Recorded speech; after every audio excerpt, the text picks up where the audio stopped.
You would have heard the earlier reports that some of the smaller parties were really upset, and I suppose they're still upset, and accusing the IEC of corruption. So we'll definitely be monitoring that for you. But at the moment, there seems to be some kind of calm.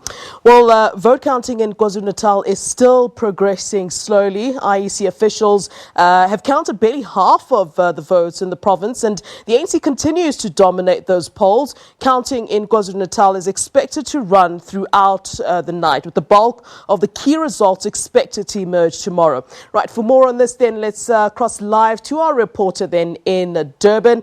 Ayanda, good evening to you. Take us through what's happening there in KZN, in Durban. We understand there was some drama. I mean, there's been drama throughout the day actually, but take us through what's happening there now.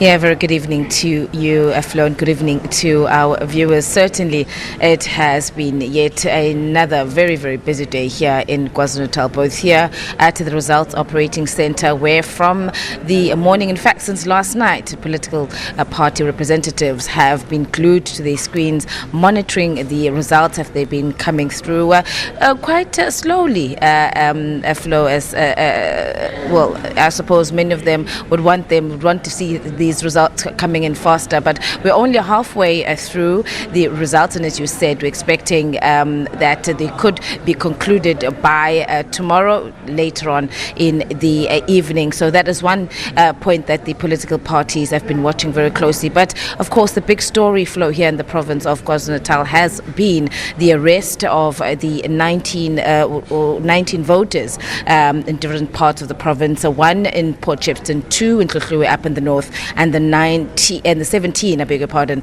that were arrested in Danhauser, and they will all be appearing in the different courts tomorrow morning, we understand, and will be, of course, covering those cases. Let me just bring in now, obviously, this has now pretty much, like the rest of the country, where political parties have raised concerns here in KwaZulu-Natal, objections and complaints have also been laid with the IEC. Let me bring in now my guest, Professor Bheki Mngomezulu. Prof, it almost came to a standstill at a point when news broke out of these arrests and the other complaints that have been raised by political parties here in KwaZulu-Natal. And of course, looking at the history of this province, violence, political intolerance, we also know of the shooting that took place in Greytown of an IFP supporter killed outside of the voting station. I think concerns here are around the processes of the IEC and what this could mean for peace and stability in this province. Yeah, no, thank you very much for this question. In fact, I must say that first of all, political parties in KwaZulu-Natal should be commended for having ensured that there was political stability during the election process. The only problem then, as we just highlighted, is that during the counting, then we heard about this shooting that took place.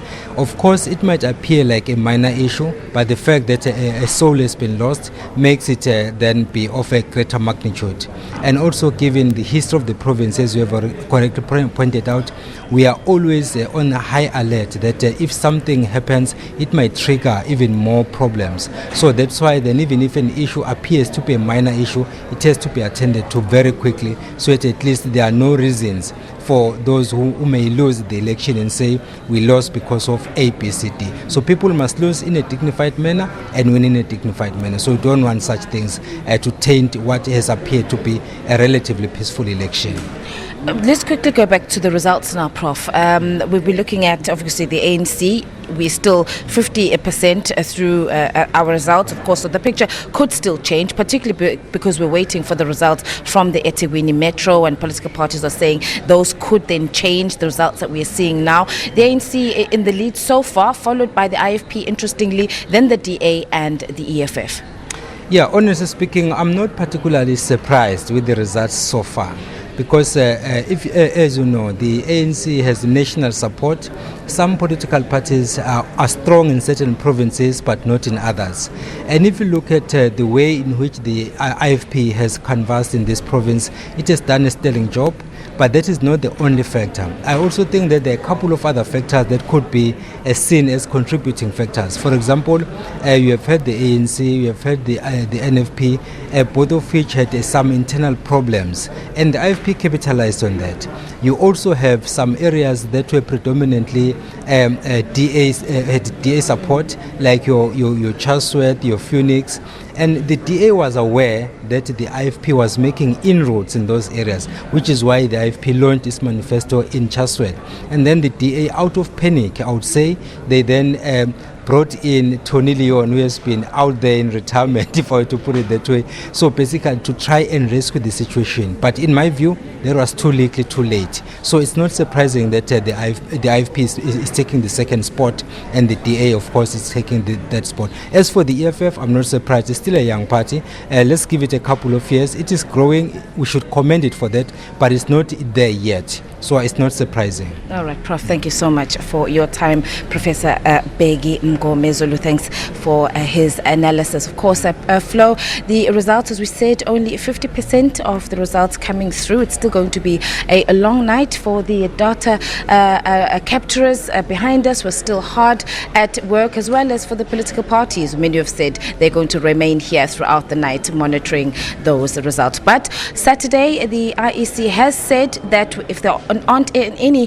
further problems, they are going to then declare those results here on Saturday at 12 p.m. All right, Flo, we're going to leave it there for now and take it back to you. Thank you very much, Ayanda, coming to us from Durban there in KZN. And thank you very much to your guest, Prof. Bheki. A long night for all of us indeed, as of course we keep our eyes there on that scoreboard and how the parties are performing. We'll bring you more details.